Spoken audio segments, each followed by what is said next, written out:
Well, howdy there, Internet people. It's Bo again. So tonight's going to be a little different. It's going to be long, I imagine. Two, it's going to be a little bit more straightforward. I normally try to provoke civil discourse, give you just a thought. Tonight, I'm going to give you a whole lot of facts. Over the last 2 years, there's a whole lot of us that have been trying to convince well-meaning but misinformed people that it can happen here. You're probably one of those. If you're watching this, you're probably one of those that has been trying to convince people of this. It can happen here.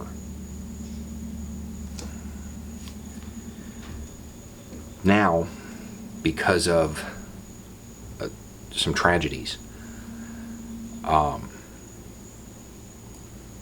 people are forgetting that. They're forgetting it because they're angry, they're frustrated, because they don't know what to do. They feel helpless, they feel hopeless, they're afraid.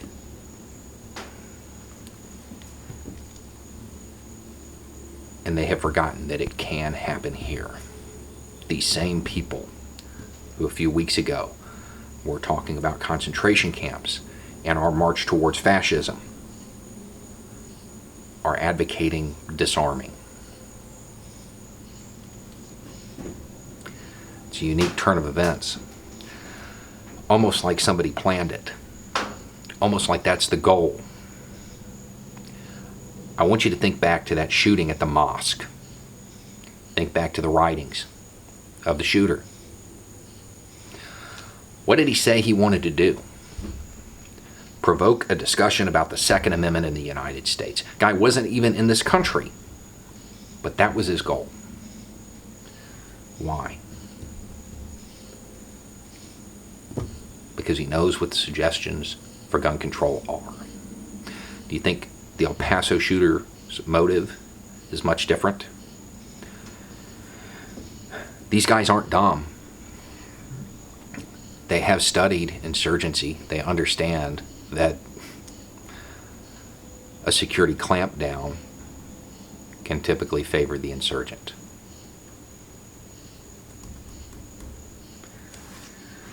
They understand that most gun control that is being suggested today disproportionately impacts the poor, people that are economically disadvantaged.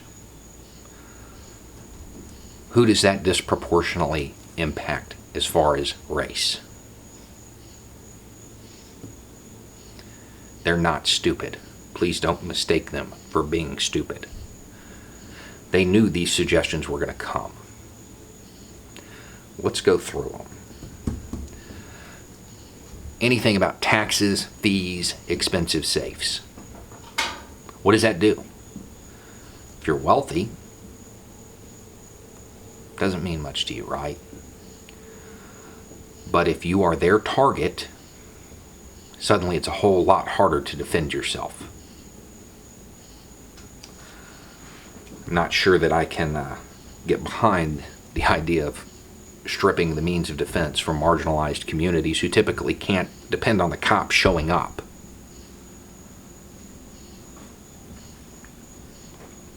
Another one is training.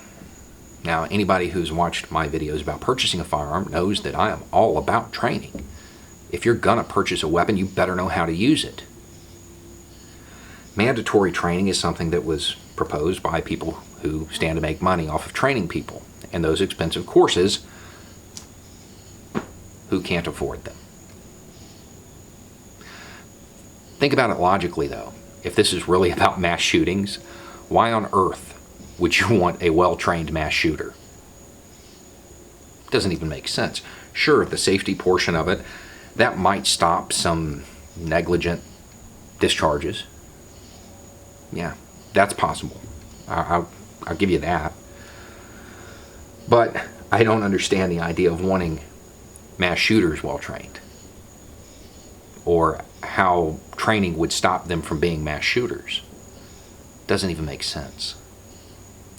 Insurance, that's one that gets thrown out a lot, which was of course proposed by insurance companies who stand to make money off of it. Who does that disproportionately impact? their targets. Who can't afford it? Low-income families are disproportionately minority groups. They are their target groups. And you want to take away their right to defend themselves. You want to remove that based on talking points provided by people who stand to make money off of it. And then what happens if they don't get the insurance but they keep the firearm? We've got the school to prison pipeline, now we have the home to prison pipeline. Hard pass on those. Now those are the ones that deal with the financial side of it. What about the legislative side? This is why I was trolling Facebook and Twitter and everywhere else to get responses, because I wanted to know what was out there. These are the ones that kept popping up. Ban body armor. It's not the 1980s, it's not the 1990s. Body armor is no longer Kevlar. It's a metal plate in a canvas carrier. You can't ban that. And I don't mean that as you shouldn't. I mean you can't. You can get it anywhere. You can get that type of armor. You can get plate armor anywhere. Any metal fabricator. And he doesn't have to know what he's cutting. Skid plates from a Jeep. That's a non-starter. It can't be done. All you'll do is waste the ATF's time running around trying to catch people with steel. Magazines, same thing. It's sheet metal in a spring.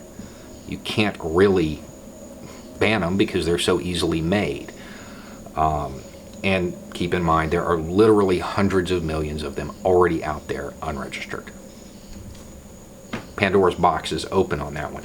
Now, I did have somebody ask me an interesting question today, that there is an exemption to this. When you're talking about 30-round magazines, those are normal. Those are easy to make. And that is standard capacity, by the way.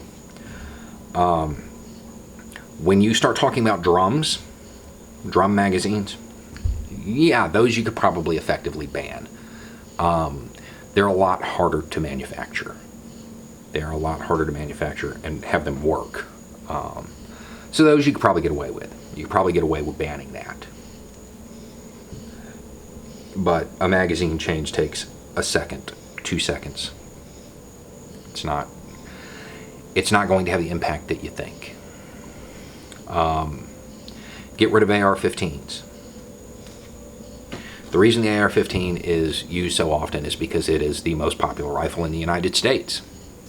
This would be like banning the Honda Civic because drunk drivers use it the most. It's just a popular vehicle. It's a popular rifle. That's why it gets used so often. You ban it, get it off the street, it gets replaced with the M14 or the Grand, which are more powerful.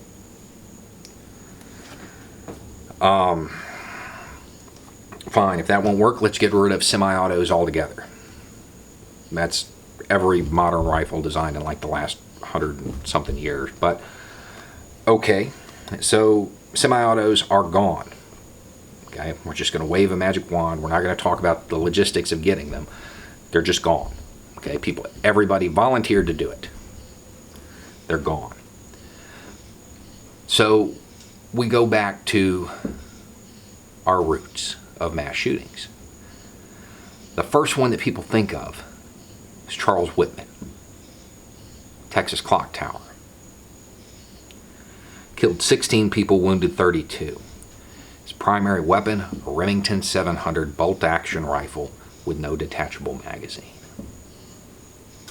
It's not the design that does it. It's not the design. That's a talking point. Reality says otherwise. Okay, gun show loophole. That's kind of a misnomer. It's not a real thing in a way. Most sellers at gun shows are dealers. Dealers will always conduct a background check because they're terrified of the ATF. I mean, they're not doing it out of the goodness of their hearts. They understand what happens if they don't. There are things in some states called private sales that do go under the radar, and no background check is conducted at that point. Private sales are a part of the firearms community. it would be really annoying to have to go through a background check each time somebody sold one. At the same time, I don't know that you're going to have huge resistance against it. I don't know that it would do much good, because most people who actually purchased their firearm and attempted to go through a background check passed. So I don't know that it's actually going to solve any problem, but I don't know that you're going to get a lot of resistance for it. Mental health checks. This is a big one, because who would be against that? Well, tell me what one is. Where everybody's agreeing to it, but nobody knows what they're talking about. What kind of mental health? Anxiety? Does that preclude you from purchasing a firearm? It stigmatizes mental health. It makes people not seek treatment, which may make them more likely to do something like this. The other side to this is that there probably should be some method of getting people who start to exhibit actual signs of violence, which not all mental health problems cause violence, getting them away from firearms. But mental health checks means nothing. It's very subjective. And we know what happens when subjective laws get put on the books and law enforcement enforces them. Who gets hit with them the most? Their targets. Rationing ammo. This is a popular one. I'm not sure why. Only allow people to buy X number of rounds per month. Most of the rounds, the number of rounds I've heard, are ridiculously low. 2250. If you are not shooting at least 150 rounds a month, you don't need a firearm, because you're not going to stay proficient with it. 12 years ago, I could dump a magazine into a 3x5 card while moving. I haven't shot in 12 years. I can't do that anymore. Shooting is a perishable skill. If you don't use it, you lose it. If you're going to limit people's ability to train, you're just going to increase accidents. And as far as stopping mass shootings through this method, I don't. So they do what meth cooks do and send somebody in to buy the Sudafed for them. It's not a real solution. These, as much as the GOP gets criticized for saying it, these are thoughts and prayers, because there's not a prayer that this is going to work. What about other countries? Something that pops up a lot. Other countries did not have more guns than people. The United States does. When you talk about a lot of these other countries, well, they got semi-automatic rifles off the street. They had 10,000, 100,000. We have tens of millions. Pandora's box is opened.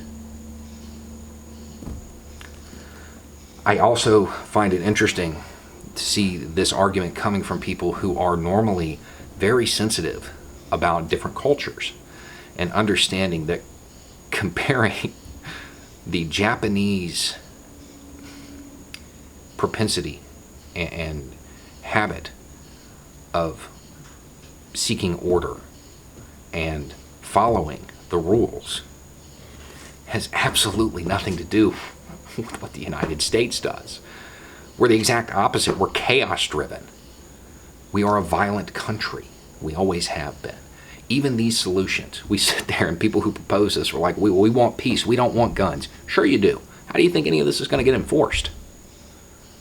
And those people will be glorified, which will just help cement that idea that violence is always the answer.